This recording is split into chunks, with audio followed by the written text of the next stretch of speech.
Welcome to episode 369 of In Touch with iOS, the show that talks about iPhone, iPad, Apple Watch, Apple TV, Vision Pro, Mac, and related technologies. And I'm your host, Dave Ginsburg.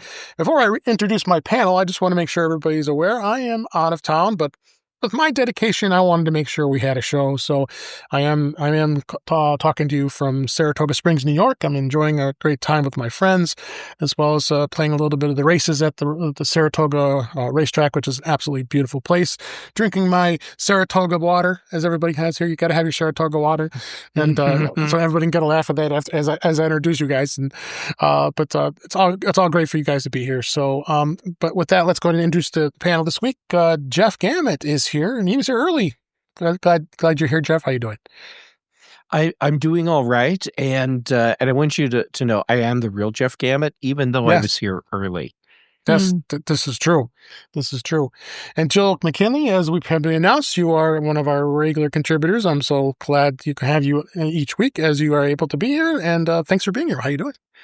Oh, thanks for having me. And it's a real honor to be among this distinguished crowd that I know and love so well and got to see last week. So thank you. Almost 2 weeks now, I think it is. I can't believe it already. Yeah, 2 weeks.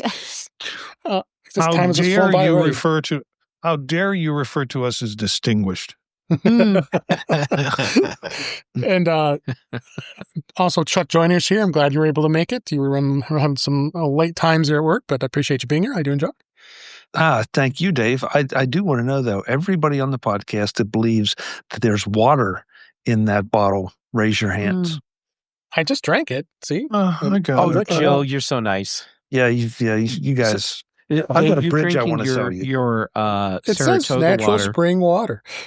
Sure does. So, this is Boulder water. And for those of you that are like, I don't get it. It's a Nalgene bottle. Pretty much everyone just walks around with a Nalgene bottle in their hand all the time. Right. Yeah. Also here, I'm glad you're feeling better, Marty. It's Marty Jencius. How you doing, Marty? It's been a strange couple of days with illness in the family and trying to deal with it. But this is sort of my safe space. So I'm glad to be here with this group. Absolutely thrilled, you guys. And we were running a little late today because I had to have a little bit of dinner before I came on to do the podcast. So I'm being very open and admitting everything so everybody's aware why we're a little late tonight. But last but certainly not least, he's in some cavern. Oh, no, maybe that's a persona. It's Eric Bolden and his Vision Pro. How you doing, Eric? Hello. Whoa. And of course, when he covers his mouth, because it blocks it out. Eric Bolden joining us straight from Uncanny Valley. Someone had to do it, so I volunteered today. Yep. So I remember when Eric was real. Those were good days. So we got our usual things to talk about this week. In touch with Vision Pro. The beta this week's been pretty active. We'll talk about that a little bit. Marty's going to have a great discussion about the AppleCare One plan. I'm still learning about because being on vacation is hard to stay up on the news, but we got some good stuff this week, as well as In Touch with Mac and lots of news. But let's go ahead and get started with In Touch with Vision Pro. Apple did release the developer beta of Beta 4 of Vision Pro on visionOS 26. It's been 2 weeks after the third developer beta was released, and which since announced. What's new? It's saying it's bringing spatial widgets and a much improved persona features and supporting 180-degree and 360-degree videos from action cams like the Insta360 and GoPro, as well as the PSVR2 controllers. It did introduce the Jupyter immersive environment, as well as support from Muse, a new stylus-like accessory from Logitech. And I'm now finding this out, and I can't wait to find out. Marty, did you already install it on your Vision Pro? And how is the Jupyter immersive? Did you try? Yeah, I installed it. I haven't jumped to Jupyter, but to look at it, no, it's just been a busy couple of days. I don't have one. Yeah, I did.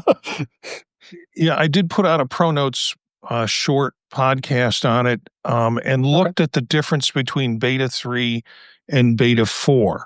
and basically smoother system performance. It's funny because that's a standard joke. It's a little snappier, it's a little cleaner, but people in Reddit were reporting it's smoother, and that's what Apple is saying is something that happens with it. Better visual transitions. We know about the persistent layouts, the fact that you can place objects in apps in rooms and when they disappear.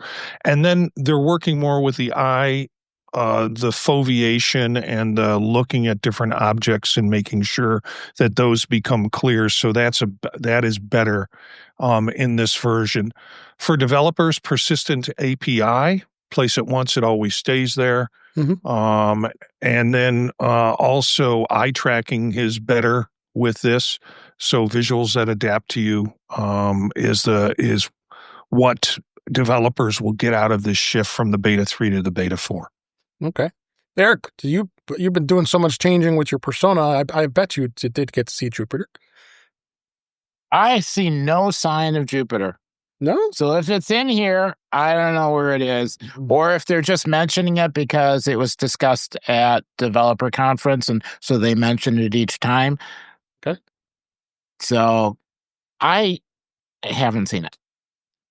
Interesting. But however, the persona did get more solid. Like earlier this week, if I moved my hand in, it was kind of ghosty. Now I almost feel like I could pick something up. So far each build, you pretty much had to redo the persona. So they've been tweaking it. Okay. All right. So he's sort of like back to the future Eric, except he's beginning to dissolve instead of beginning to become solid. Well, and I think that the glasses are different now. They're definitely different. Yeah.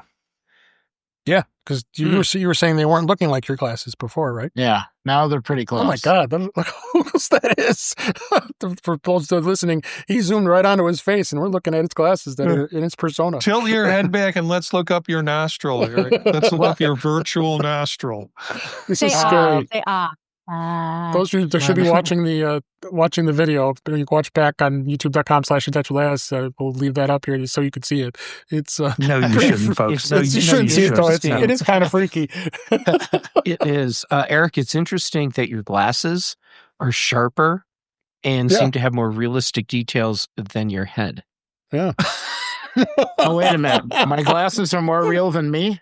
Yeah, it looks like a little bit. I was thinking they kind of had gotten the hair down because it's got little bits like my eyebrows are a little bit fuzzy or whatever. Hey Eric, can you repeat after? Will you repeat after me? Go ahead, zoom in really close, and then repeat after me. I'll never do this again because it's a bad idea. All right. I am the great and powerful Oz. Yeah, but I need a flames in the background and an echo. Dave will we can make that happen.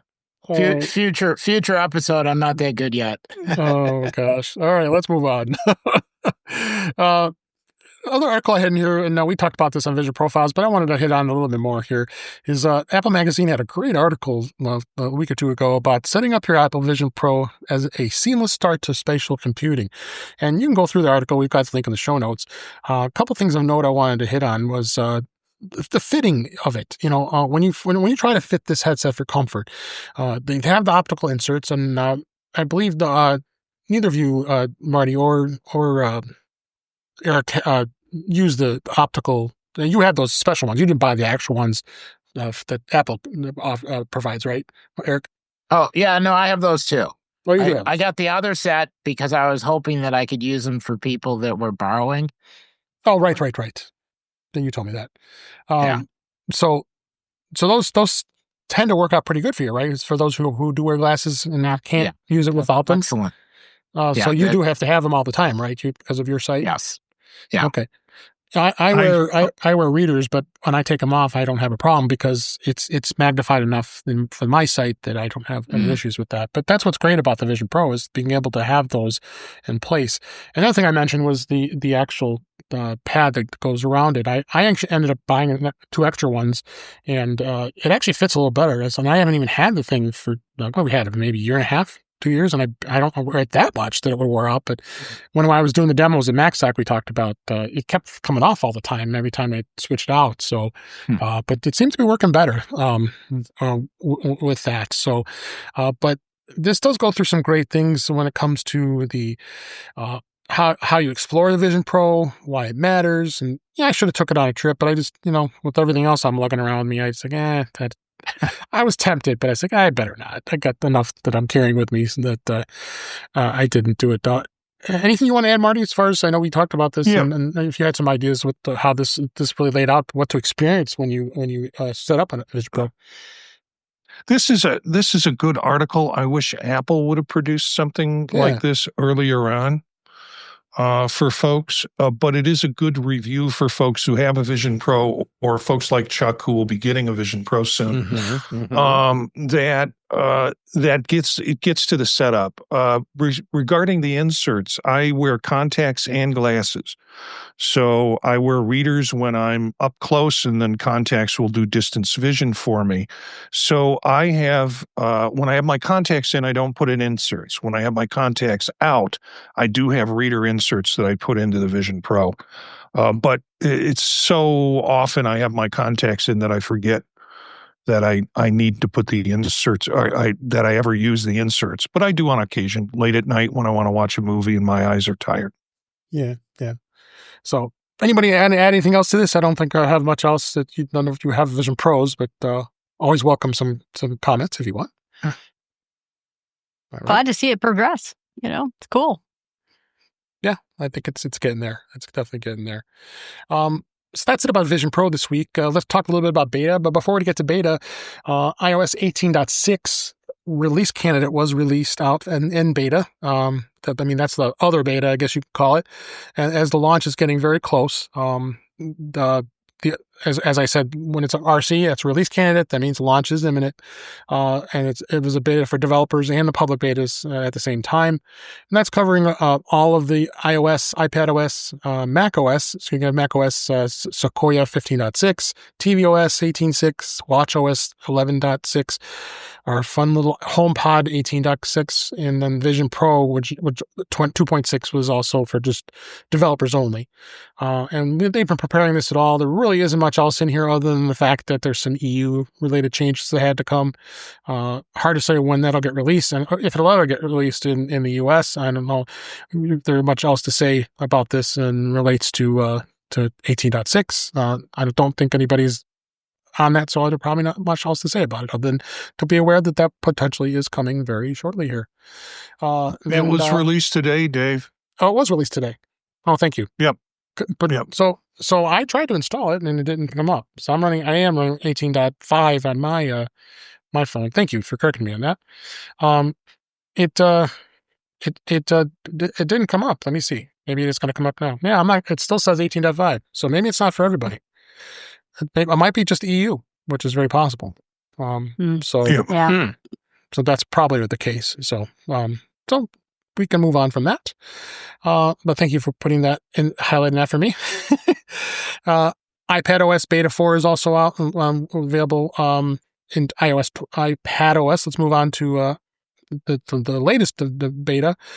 It had some latest iPad changes. I've been using my iPad here in Saratoga. It's been absolutely great to have, and I'm so glad I'm running the beta because I was able to go to program and be able to watch the shows and make some bets and had 3-4 screens on. It was so awesome to be able to do that.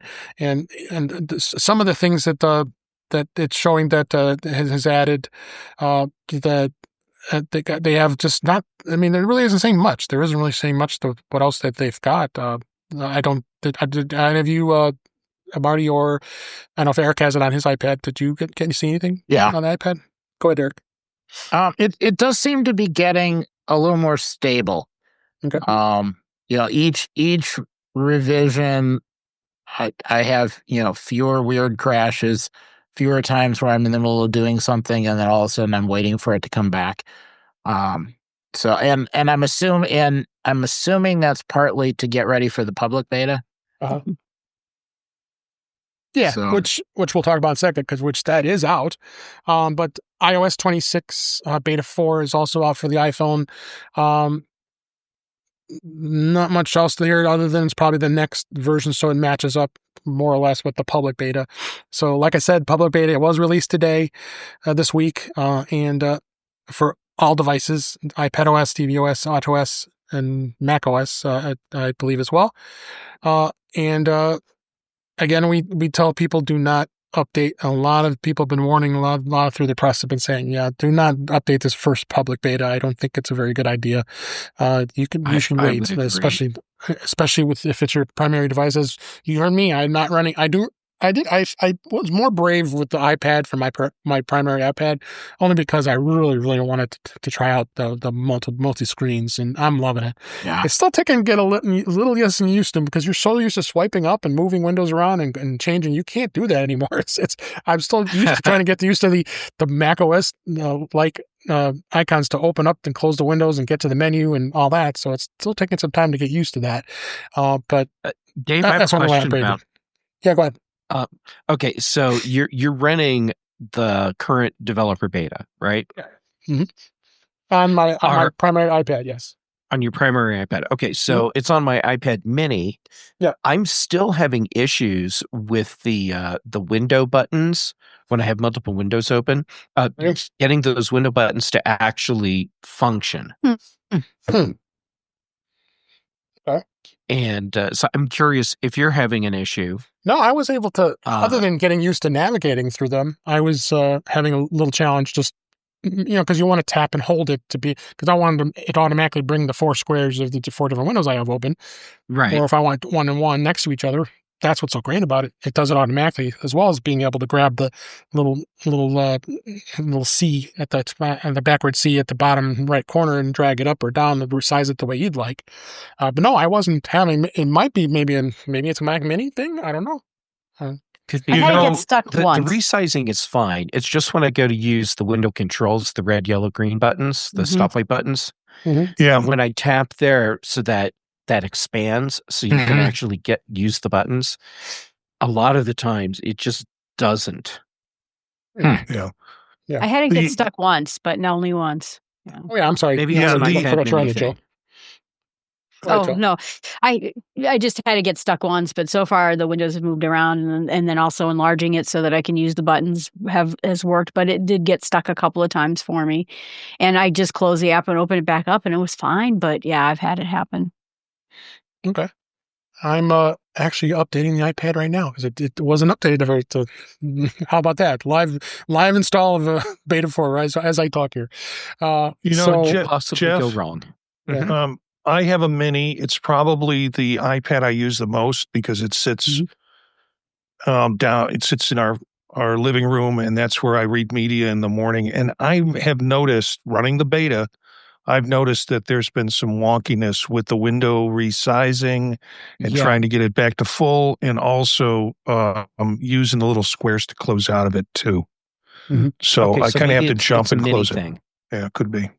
Yeah, that could be. I can tell you guys how to fix all these problems. Yeah. Don't install the betas.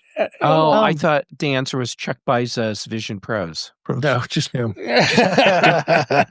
Don't install the betas, and then you don't have these problems. Yeah. I installed the beta. Only one I have is my one iPad. I'm happy, and if I have to redo it, fine. I'm okay with the iPad. The phone, that's a whole nother story. iPhone, nah. But I have my backup iPhone 16e. I got to update that one too. So, Joe, you're about to scare us, aren't you? Yeah, I did it on my iPad Pro, on my MacBook Air, on my iPhone, which is my primary device, and it has been exceptional. In fact, I have more bugs, I think, with the older macOS than I've had with the newer one. And so I have to say, don't do it. Don't listen to me. Don't put your production machine out there, but it has been stellar. Yeah. Well, I'm running it on everything except one Mac Mini. And that's going to be my fallback if everything blows up. But Chuck, I do not see them as problems. I see them as challenges to overcome.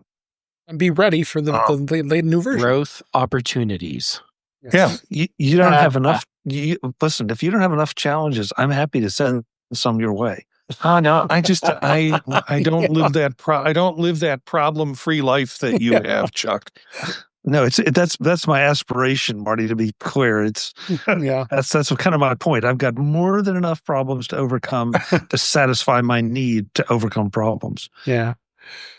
All right. Let's real quick, I'll talk about the public beta. Again, it is out. You can sign up for the public beta and there's no charge. You can go down and download it. Again, I would not recommend doing this. And we've already talked about all the things that it has. Most of what's in the public beta is not all of what developer beta has will be in the public beta, but tread lightly. Like I keep saying, don't install it on your primary device. If you really want to mess up, especially your iPhone, everybody lives on their iPhones. I would not recommend putting the public beta on right this time. It's still the very first public beta. That's why they delay it until it's released, because they announced the developer betas in June, and now we're at the end of July, and then they've now released it for public beta. So I see Marty shaking his head. You saying go brave it? Yeah. I mean, we're sitting here talking about we're on the developer beta and not having any problem.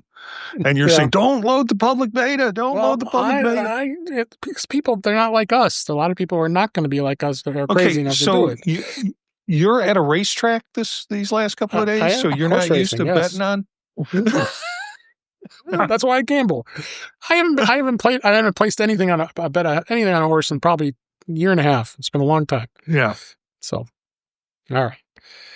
I love it. Yeah, me too.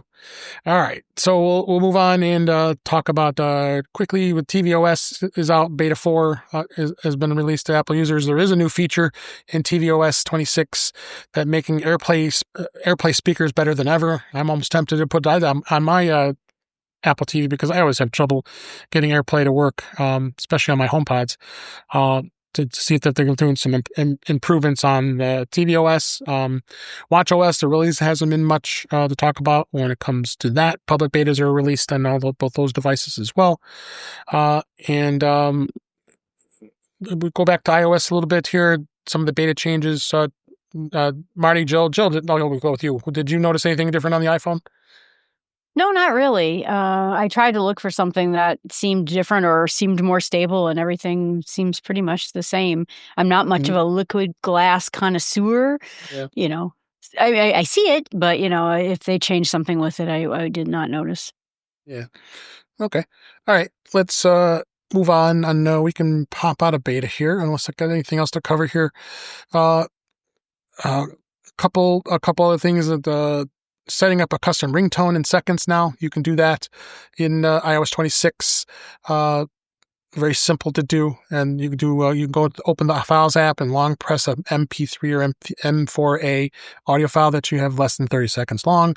Tap Share and scroll down to the additional actions, and you can use it as a ringtone. So they really put it as a really easy way to do it. You remember how complicated it was? Finally. How complicated it was to do a ringtone? I mean, oh my God, you guys jumped through hoops to get it to do it because Apple didn't want you to do it. Well, now they welcome it.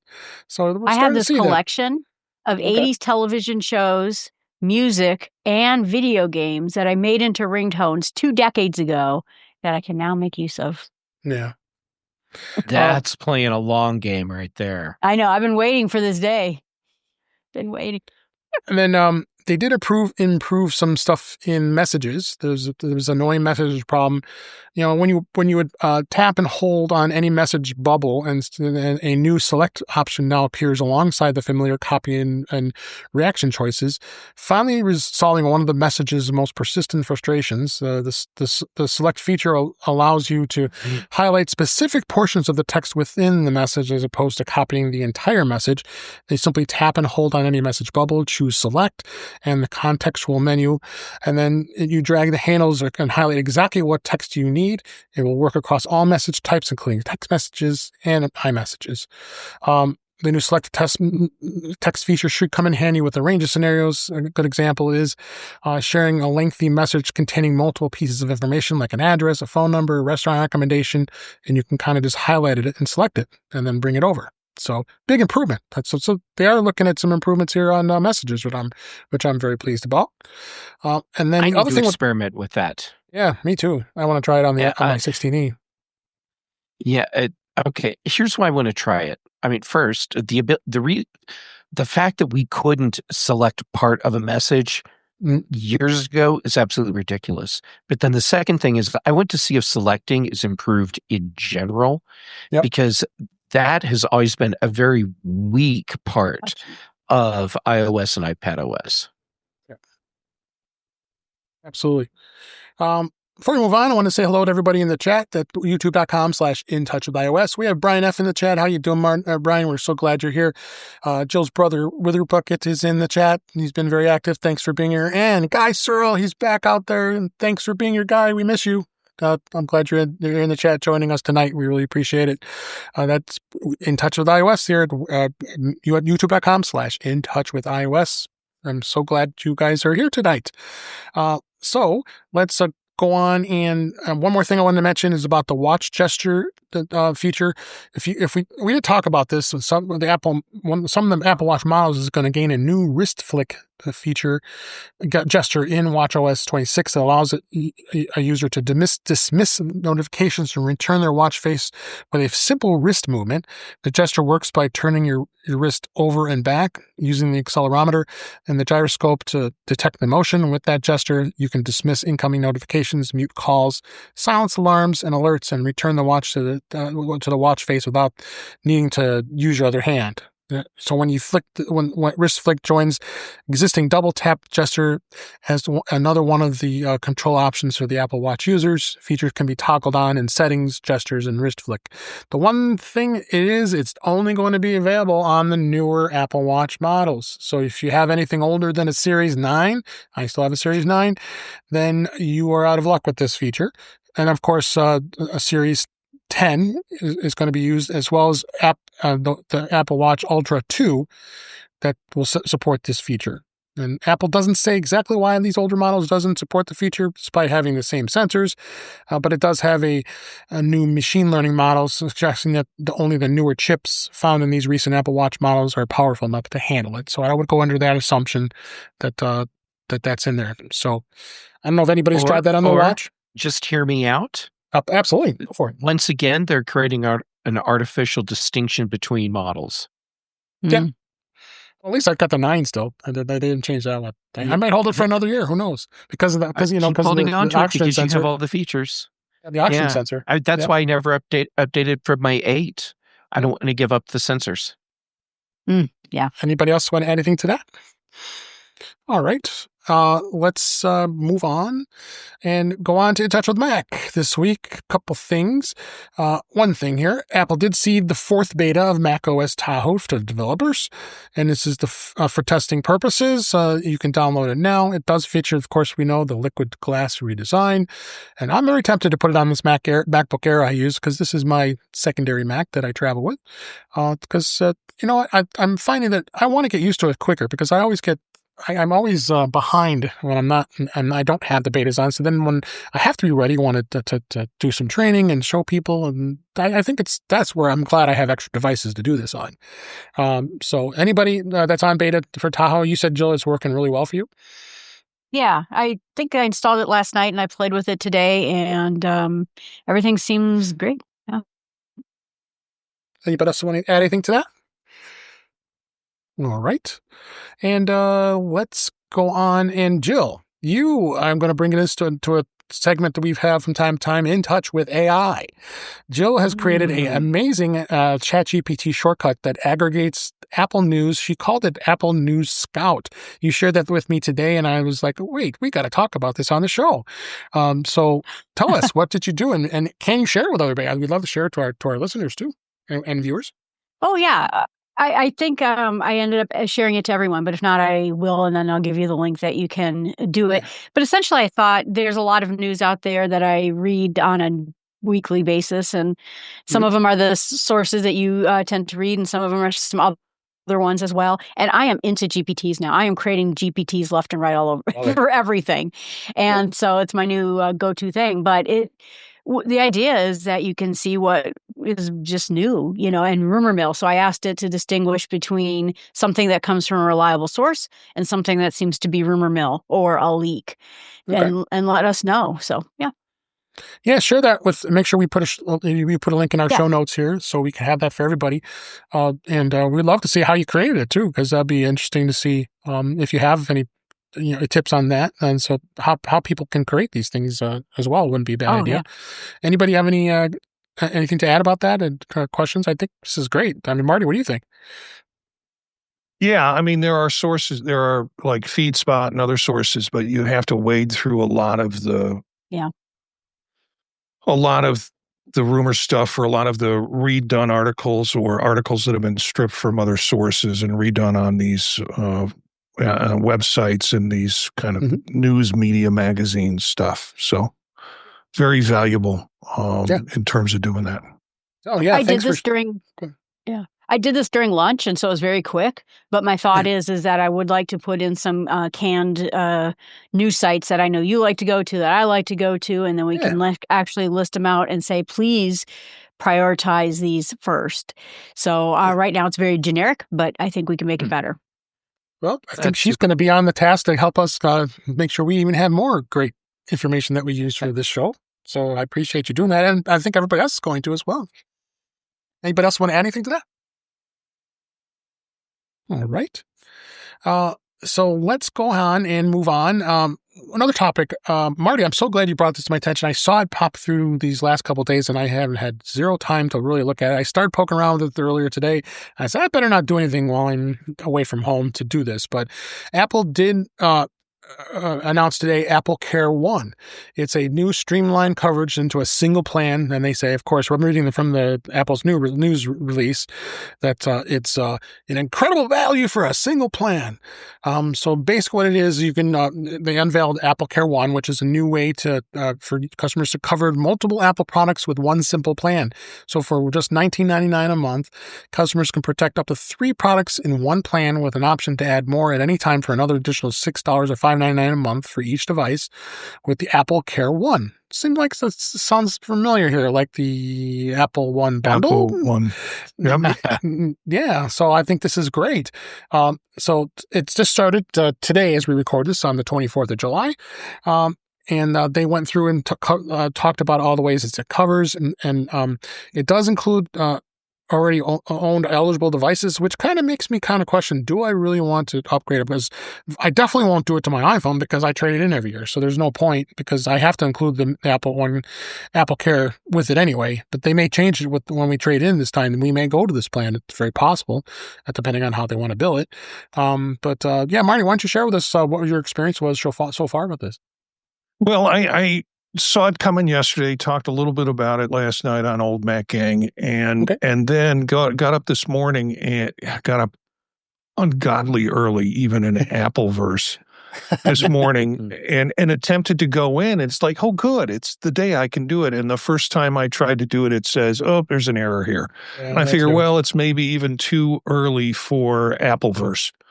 And forgot about it for the day, went back in later in the afternoon, and first thing I added was my Vision Pro, because that's a $25 a month charge. And I didn't believe they would do Vision Pro, frankly. I thought they would just set that thing aside, but they do. So right there, $5 off the cost of what I'm paying in terms of AppleCare. I generally do AppleCare on stuff, and for me, it's like that totem that prevents bad things from happening to my equipment. I never drop them. I never lose them. They never get stolen. So call it insurance, whatever you want to call. So I did that with Vision Pro, and then I had to find 2 other devices. So, of course, I looked at the ones that were creating the most expense for me on a monthly basis and added in my iPhone Pro Max, which is $13.99 a month. And so add that in.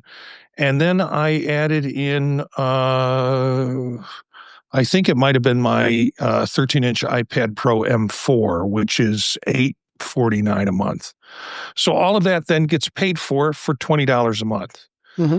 Then I started looking at adding other devices. And if you look at the cost of adding some devices, it's only the monthly fee is like $3.99. So why would I add that device for $5.99? When I finished adding in the devices that I had, which included the iPhone 16e, which is $9.99 a month, it included my 15-inch MacBook Air, which is $7.99 a month. So I'm saving a couple of bucks off that. And my 13-inch MacBook Air M4, which is $699 a month. So I'm saving $1 off of that. Once I added those things in, if I added up the cost of what I was spending on AppleCare, now please do not shame me. Prior to this experience, I was paying about $90 a month for AppleCare across all the devices that I own. I'm not going to shame you because even at that $90 a month, it's still smart because anything that has a display on it needs AppleCare. If it's a portable device, it needs AppleCare. And so even at $90 a month, it was still worth it because the first time you crack a screen, you've paid for your whole thing. Well, here's the thing. At $90 a month, if I was doing it on AppleCare Plus, then I looked at the cost because as you add in addition, the first 3 items, they say you're going to get charged $19.99. Then as you add in another item, they're like, oh, well, now your monthly charge is going to be this and your monthly charge is going to be that. My monthly charge on AppleCare One was $53. So the difference between $90 and $53 a month in terms of cost savings. Then, I started hearing all these stories about people who were getting refunds. And I'm like, well, where's my refund? And it was in the junk mail. So when I went to junk mail to clear out my junk mail, there were the 3 returns or cash back that I was getting on some of the contracts that I had. So I had cash back for $72, $186, and $140. Wow. So I had a total cash back of around $398. Okay. So let me bring you. it's Go ahead. Sorry. Go ahead. So that's what I say. Really take a look at it. Take a look at the devices. I think it's good for people who have multiple devices. It's better the more devices that you have. You're going to save more on it if you're using AppleCare. If you are a person who has a couple of devices and none of them are on AppleCare, or you have 3 and none of them are on AppleCare, this becomes a really sweet deal for you. And I think it's going to entice new people in for that purpose. So I feel like I'm getting some of my investment back on this. Okay. Hey, Chuck, I want to bring you in on this conversation. We have to get you in here. What do you? You're an AppleCare. You buy it for most things. So what do you think of this? I buy AppleCare for the portable devices, Dave. Because I agree with Jeff's sentiments, but I feel like my desktop Macs, I'm not quite as worried about. I have a reputation, as you all know, for wanting to put films on everything and cases on everything to try to protect them. I have not had a chance to look at this, price it out, because I saw it go by in the news yesterday, and then today just blew up. So, being the insurance individual that I am, I want to go through and see what exactly the terms are. Because we in our industry we have a saying: read the policy. That applies to every insurance product you buy, and so I want to see exactly what's covered. But from everything that I've seen, without my personal evaluation, this looks like a heck of a deal.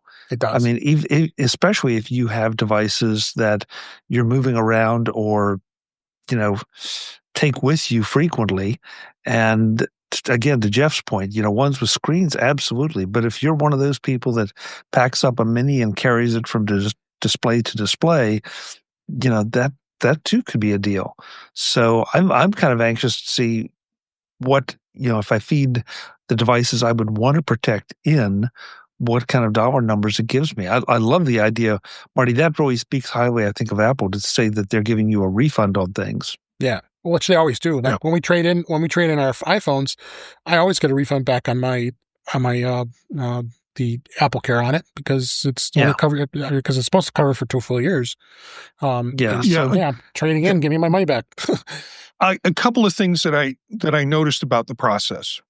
One is, Chuck, I'm sorry to break the news. You can only use one Vision Pro headset in your account. So when you get 2, you're not going to be able to put them on. That's one thing. And it was some interesting chatter about people who go in and buy one for each of their family members. And that's not the world I live in. But the other thing that I noticed was and I think this might be kind of a personnel or a person power saving, because you then get on your first of all, I did my Vision Pro on my Mac, and that seemed easy. And then I couldn't figure out how to add other devices through this store. And so I went to my phone, which I think I read somewhere, do the rest of them on your phone. And it was so easy to add other devices to it. And it all falls under AppleCare One. So you have this list of devices that are under AppleCare One, which also means it's easy to take them out. Versus when we had to call them and say, yeah, I still have another year left on my contract. Can you give me some reimbursement for this? Blah, blah, blah. And I want to switch this out for that. That can all be done by the customer in a fairly easy way, which I think it saves them a ton of craziness in terms of support. Mm-hmm. I had a horror story. Go ahead, Jill. Sorry. No, when I bought my first, so I bought Allison's MacBook first used, and then I bought my own MacBook Pro, and I have never dropped a device in my entire life. Decades, 40 years of owning a computer, I've never broken anything, a phone, anything. And about a week in, I dropped it and on concrete. And luckily, it only damaged the side of the edge. And so I brought it in, and the guy advised, well, why don't you wait till the very end of the Apple? It's the only time I ever in my life also bought the insurance. And he says, wait till the end in case you drop it again. And I never did. They repaired it. They said it cost $1,700 to fix this because it damaged the screen, and they doubled the trade-in value for the MacBook Air or the MacBook Pro when I was thinking about trading it in. So it was a dream, So if you don't do Apple's it, been great. They've been great. They've been great for me on that stuff too. Well, I'll blame Allison on that though. Yeah. It's totally Alice's fault. Yeah. Go ahead, Chuck. Everything is Alice's fault. Yeah. Marty, I just feel like I want to point out, because I don't know what the comments were about, multiple Vision Pros on the same account. But, and again, I sound like an insurance guy, but, you wouldn't just buy insurance on one car and then have 2 cars. Or just on your car and then be able to apply it to 2 cars. So I don't know. I got to believe that Apple at some point will target it by a serial number, or just give you, say you have to set up a second account if you have that many devices. Well, I don't think you'd have to set up a second account. They just won't let you pair a second one into AppleCare One. They'd say, okay, that one you're going to pay $25 a month for with AppleCare Plus. The second one, yeah. But I also think this is a great way to get people more locked in a positive way to the Apple ecosystem, because if I'm buying devices from multiple manufacturers and all, and I have to buy the care programs or the extra warranties or whatever they happen to call them, versus just being able to put all under one and maybe getting a little discount on top of it. But more importantly, it's just all there. There's a lot of loss of friction that is perfect to get somebody logged in. So I really am looking forward to doing more research and finding out more about this. I think this will make it easier with less friction for people to trade in devices. And I think with everything going on, Apple wants to have more devices traded in because it's less expensive to turn them around and resell them. So I think it's great. Also, there was some mention about devices that you had that were up to 4 years old. You might be able to get added into AppleCare. Yeah. That was really kind of cool. And there hasn't been an opportunity. There are a whole slew of people that missed my device expired a month ago and I didn't notice until 2 months later, and then you're stuck. Yeah. The articles going into it said, there are going to be some devices that are not going to add into it. Right. They said that there are going to be some devices that are years old that can be added into it. Some of the new devices that you bought in the last year probably will just be swapping over. Some of the older devices, they might want to do either some type of online check to make sure that they're still functional, or bring them into an Apple store for a genius to look at. Right. Yeah, I have this MacBook Air I'm on right now. The warranty is still good until 2027. So I want to really switch it because I already paid for it in full. So I have to balance to see what the value of that's going to be by me switching it. It may not be worth it because I already paid up front. Will they give me a refund for that? That's what I would like to know. If they would, Yeah. then I would want to calculate it over the next couple of years.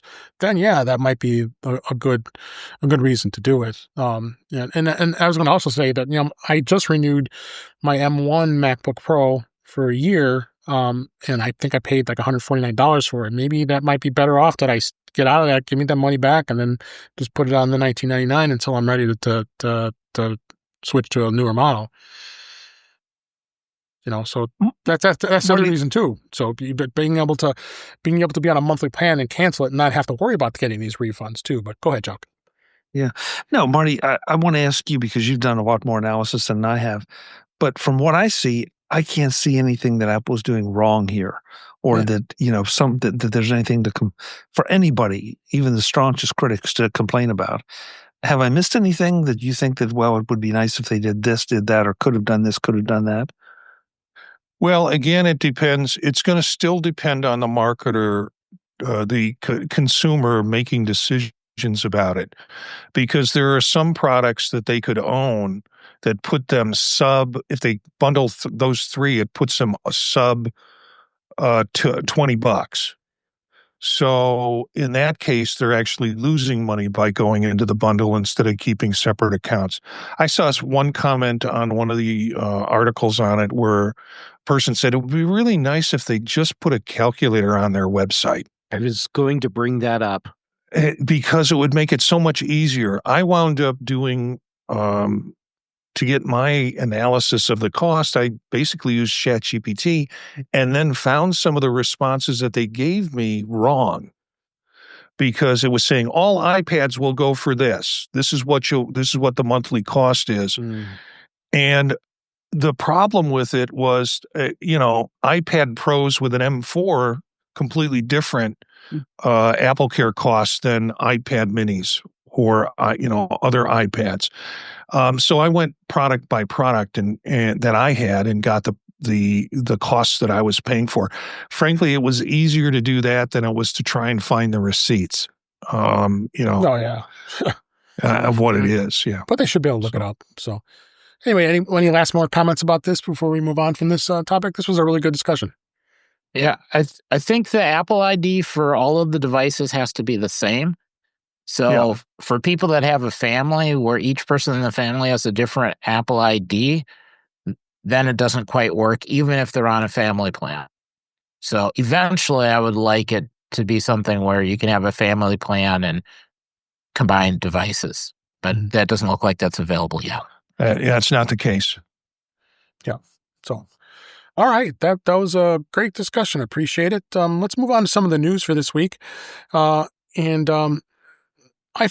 They've now, let's talk about Chrome real quick. If those of you who use Google Chrome on your iPhone, the iPhone users now can easily swap between personal and work accounts in Chrome. Google this week updated its Chrome app for the iPhone and the iPad to being able to add easier account switching for Chrome Enterprise. The functionality is designed for iOS users, but who need to swap between personal and managed work accounts.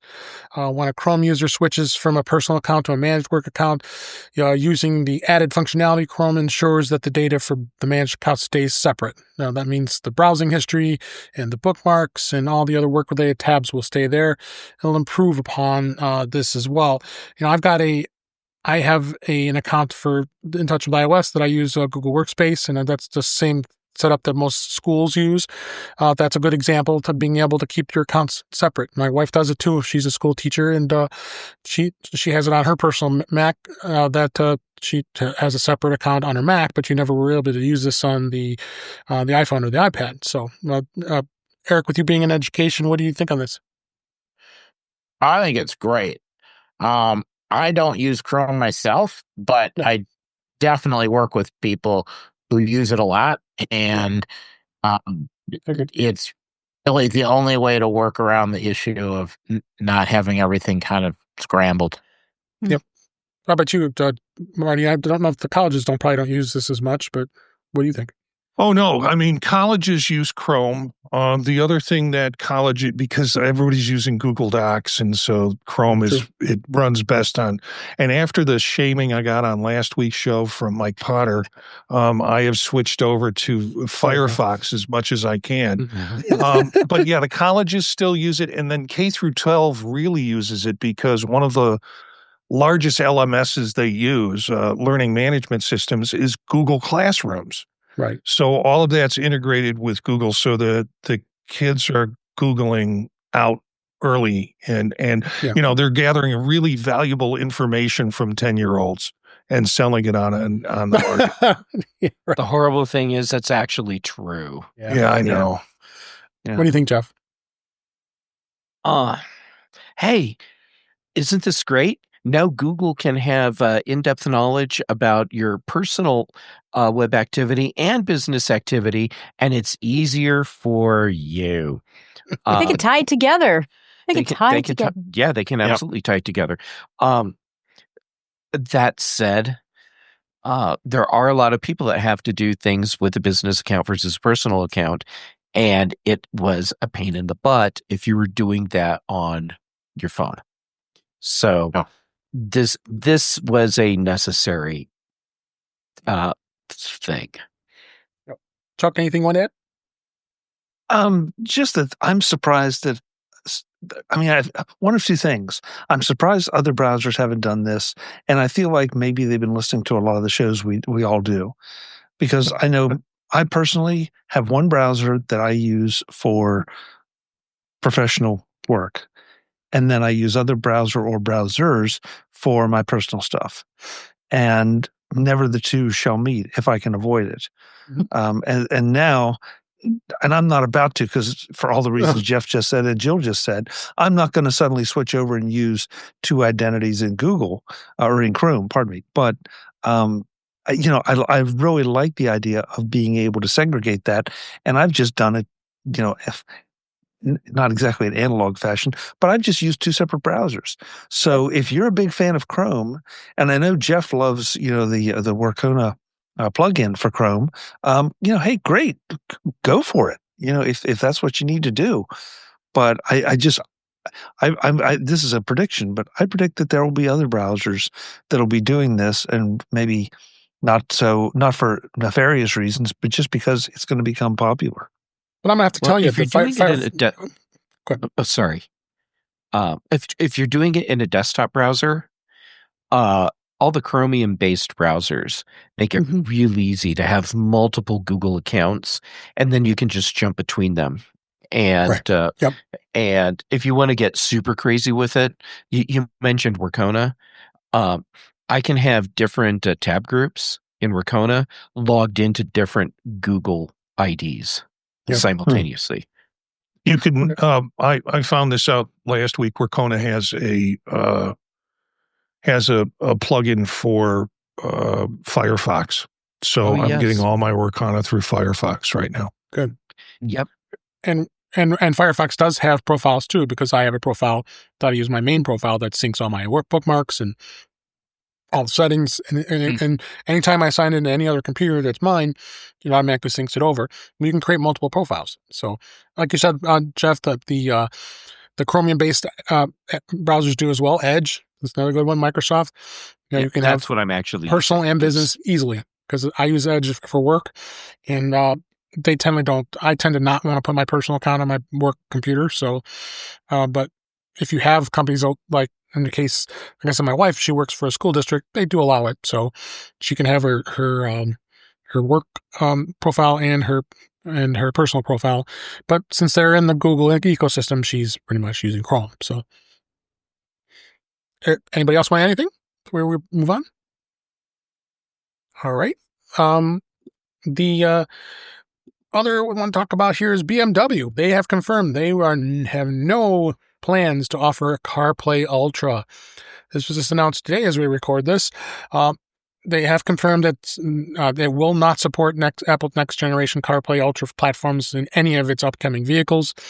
This is the first unequivocal public rejection of CarPlay Ultra by BMW since the system's announcement. The automaker had previously issued a neutral position in 2022, saying that it was looking at a clear focus whether it was going to use it or not. As I sum it up, but BMW says they have no plans at all to do it.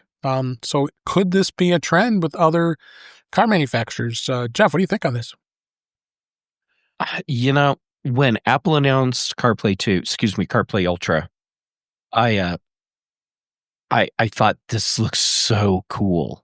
Mm-hmm. And at the same time, I thought this is going to be a tough sell for car makers. Yep. And I predicted that for people that have more money than sense, there would be companies out there that will do aftermarket dashboards that have CarPlay Ultra built in, so you can do a very expensive swap out. But yeah, it doesn't surprise me BMW is doing this, and I have a feeling that CarPlay Ultra is at this point going to be limited to a handful of luxury vehicles, and that's it. Yep, like Aston Martin, or what was it? I forgot the first one. Yeah. I forgot who it was, but yeah. So I agree with that. Chuck, what do you think? From what I remember of the article, BMW is going to use their own system. Right. And so like if we go, and so if we go back to some of our discussions before, you're going to have that inconsistency in the interface, but you also are going to have BMW apparently valuing the amount of data they can get from their customers, then valuing their customers. And there's a lot of supposition there, but there's a lot of evidence also that they don't want to give that up, either as a marketing source or even a potential revenue source. So maybe I'm just being paranoid, and I freely admit that that's a possibility, but it just feels like with the popularity of CarPlay, why wouldn't you go with something that people clearly want? Yeah. But well, Chuck, if they do that, they're giving up the entire user experience and brand experience for the part of the car you focus on the most. And I can see where some companies would want to have a tighter control over what that experience is, whether or not they're offering something that's as good as or better than what Apple can offer. But I think a lot of companies, regardless of the quality of their interface, see that as part of their brand and want to control that brand. Jeff, I would agree with your thinking completely. I think it's a misstep on their part, though, because I believe that there would be plenty of opportunities. The first one that pops to mind is that if you buy a BMW or something else and had CarPlay Plus, that, well, we have the best speakers, or we have a lot better speakers in our vehicle, or we have more speakers in our vehicle, that you improve the sensory experience as opposed to the interaction with interface experience. Mm-hmm. So, and I also question, depending on which of these high-end models that we're talking about, as to whether because you're right, that's what you focus on. But on the other hand, are you buying a BMW or some of the other super expensive cars to look at the interface or enjoy the interface, or are you looking at it from the prestige standpoint and the engineering standpoint and the acceleration standpoint and the performance standpoint? I mean, I'm not sure that the interface of the vehicle is what you're buying this for. Right. You're not buying it for the interface, but at the same time, the interface is part of that experience. Perhaps. I mean, I think I'll have to go out and check all my BMWs and see. Yeah, I think BMW just sees the value in cornering the market on data that's generated from snobby elitists. I got the Super that I bought about a year ago, and they have always had complaints about their interface of their touchpad, and they got complaints about it, and they started coming out with apps for it. And they quickly rolled that back. Like there was a birding app and there was a bunch of apps, and they decided they don't want to be in the software business, which was smart. And I think that I'm hoping, that companies will go in and start putting the Ultra in. And I was talking about this with my friend, but is that going to be the next, like we buy MacBooks and we buy iPhones, we buy this device and that device. And sometimes we need to do software. We buy, even though the hardware is good, we update because we want the newest software, which won't get it. Our car is going to become that, where suddenly we go, oh, well, if I got the new Outback 2027, it would have Ultra in it. So it would be an option for these companies to maybe sell more cars because they want to be able to, get you on Ultra 3 and instead of just the hardware. If they looked at it that way. There's another way to think of this too, and that is that there's a difference between saying we're not going to go with CarPlay Ultra and saying we're not going to go for CarPlay. So as long as they still offer CarPlay, for a lot of people, that's good enough. CarPlay Ultra can do a lot of customization, but hardly anyone has actually seen it in the wild. So saying they're not going to do it, maybe that just means we won't see it over the next 6 years. That doesn't mean never. Right. I think the real question is who still has CarPlay? And if you eliminate CarPlay, like certain companies, GM, that's a big deal. And people have opinions about it. But if you still have CarPlay and just saying, yeah, we're not sure about Ultra, maybe that's different. Yep. So it's definitely going to see where the rest of these car manufacturers go for this. That's definitely for sure. So, all right, let's go ahead and move on here. One or two more stories here. T-Mobile's Starlink satellite service is officially launched with iPhone support. T-Satellite, or the Starlink satellite service that T-Mobile had been testing for the last several months, I was testing it, is now out of beta, and it was announced yesterday as we record this. Satellite-based connectivity is available for T-Mobile subscribers, but it's also an option for Verizon and AT&T users. T-Mobile is offering users over 650 Starlink satellites to allow users to send and text messages when they're out of range of a cellular or Wi-Fi connection. T-Mobile says that the satellite service will work with more than 600 smartphones, including the iPhone. If you have an iPhone 14 or later, you can use T-Satellite, though these devices already have Apple's built-in satellite functionality that works with the Globalstar satellites. You will need iOS 18.3 or later to sign up. T-Mobile's satellite service is limited to texting with messages and SMS, and data is not supported. Apple's built-in satellite services support sending and receiving text messages, sharing location via Find My, and connecting to emergency services. So getting satellite-based weather updates and arranging roadside assistance via satellite, you have that available. Apple has not yet charged for any of those features. So I don't know. I don't know if it's going to be anything of worth it to add this if you already have the back with Apple and not paying for it, but it is $10 a month using the manage add-ons function in your T-Mobile accounts. If AT&T and Verizon customers want to get T-Satellite for $10 a month, they have to contact T-Mobile customer support. Good luck with that, I think. But glad to see that satellite services are progressing. Marty, what do you think on this? Who wants to go anywhere where there's not cellular or Wi-Fi service? Well, Jill can probably test that in a minute. That is my approach to life. And if you are there, this is great. You can email me the pictures. I'd love to see them. I'm making life choices right now, and the life choices included cellular and Wi-Fi connections. So you've probably been in places where you can't get service, right? Many places. I go hiking and camping, and my brother and I took a trip to Iceland where we didn't have anything, and I think it's great. Because I don't really want to be on the internet full time, when I'm out in the North Woods and, and in the trees and the stars and all that. But I also am afraid that I'm going to fall off a mountain or a tree or something, and having that kind of safety would be great. Yeah, I was in Warsaw, Wisconsin, and couldn't get service and was miserable. Okay. What do you think, Chuck, on this? I think it's really, really important for safety and security, because whether I'm kind of in Marty's camp a bit, but I also know that there are times that you end up in places and situations that you don't expect and you don't realize there's no service.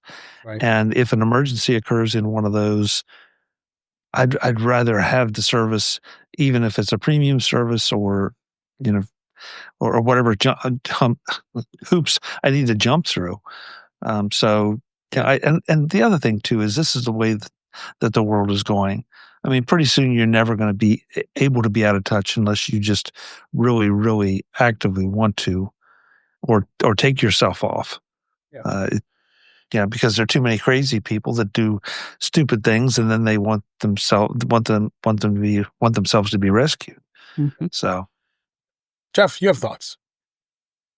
I do have thoughts. I think including iPhone support in this package is more of a marketing move, because if you have an iPhone that supports the satellite communication, you already have the feature. Right. So this is something that's out there for the Android users, and I suspect that that there are families where they have a bunch of Android users and then like one or two iPhone users, and they want to get the thing for everyone, but they don't want their iPhone users to be left out because they don't understand, and so they end up paying for service they don't really need. So then it's just like gravy money for T-Mobile. Right. That said, offering this so that Android users have something that they can take advantage of, okay, great. But yeah, I don't see why any iPhone user would want to buy into this or would feel the need to buy into it without being coerced with inaccurate information. Right. Eric, we'll wrap up with you. What do you think?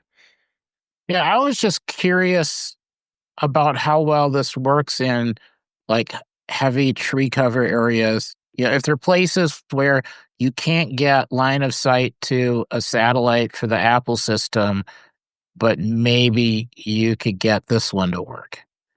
And then my only regret really is if you talk about all of this as a feature and on all the iPhones that support it, it's just there.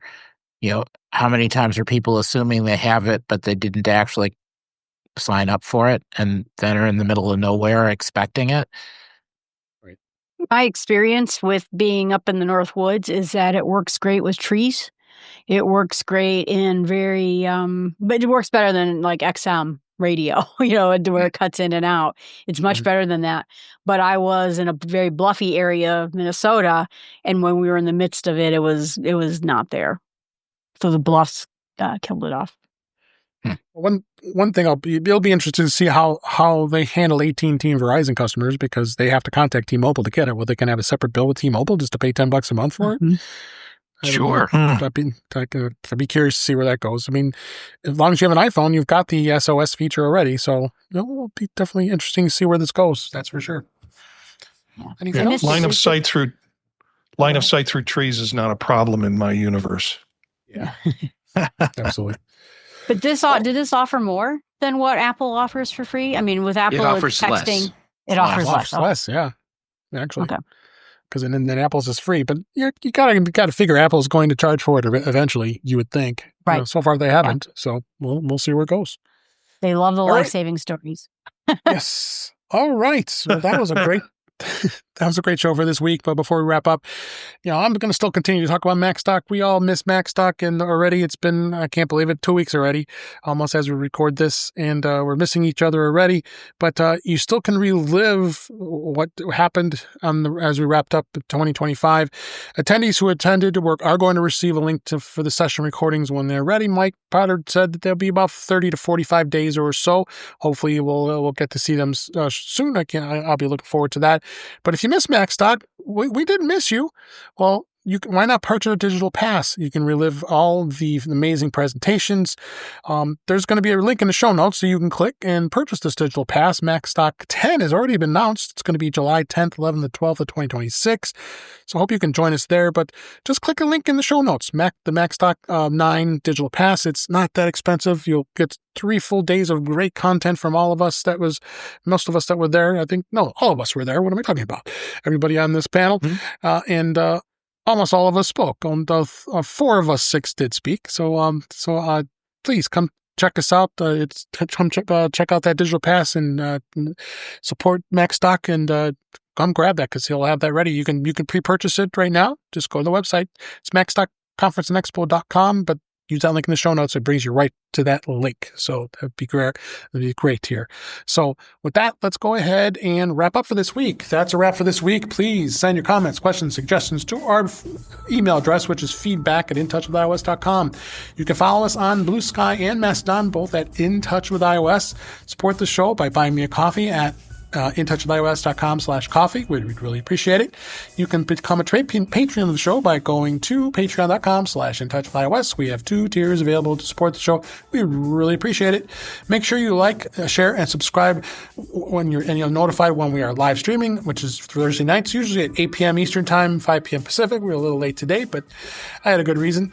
But it's at our YouTube channel, which is youtube.com/intouchwithios, where you can watch the current and past live streams as well as listen to past shows. Thanks for Guy making it to the live chat this week, as well as Witherbucket and Brian. I saw, and there was a lot of others in the chat. We really appreciate you joining us live because it's a lot of fun and you get to interact with us. And Web Bixby made it under the wire here too.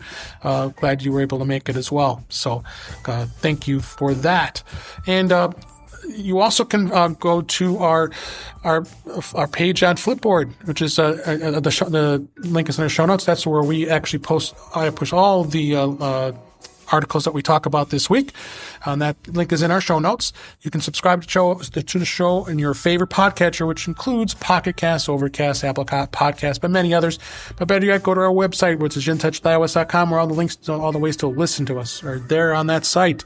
I am Dave Ginsberg. You can find me on Blue Sky and Mastodon. I'm at DaveG65, and we're going to reverse the order here this time around. So, Eric Bolden, thank you for being here in your persona. I appreciate it. Thanks for being here. And where can people find you?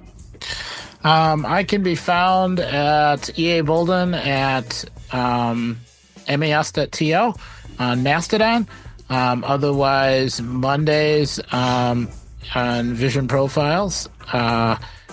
Tuesdays on Mac Voices. And, of course, Thursdays here on In Touch with iOS. So I cover all of my OSs throughout the week. Yes, you do. Thanks for being here. Marty Jencius, thank you for being here. And where can people find you? It's always important that you cover your OSs.